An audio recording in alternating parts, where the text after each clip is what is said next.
The word resistance is very important to electricity, and it also contains that word resist, doesn't it? Now, what is Webster's dictionary? How does it define resist?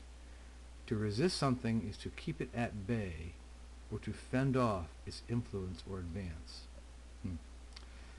I'll bet we can have a simpler definition, can't we? Let's try this. To oppose something. If you resist, you're opposing something. Resistance should oppose something. Let's find out what that is. First, let's touch upon the big three of electricity. First, we have that battery there, which gives us voltage. V equals 6 volts. Next, we have resistance, the subject of this video over here. We say it's 12 ohms. Remember the ohms? Why 12? Right, 4 plus 8.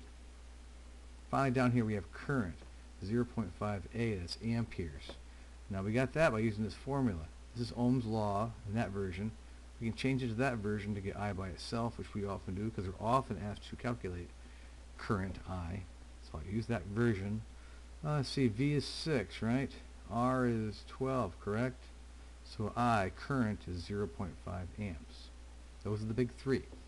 And current depends on these two, doesn't it? Voltage and resistance. Alright?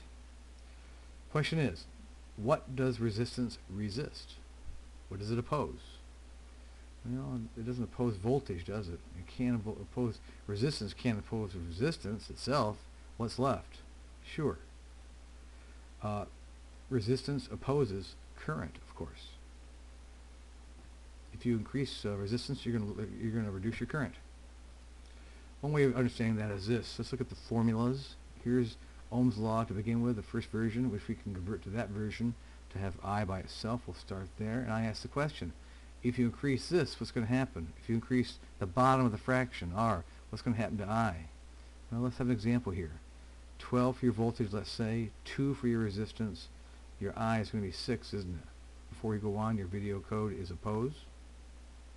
So we'll have resistance of 2. If I increase that to 3, what happens? I'm no longer dividing by 2 and getting 6.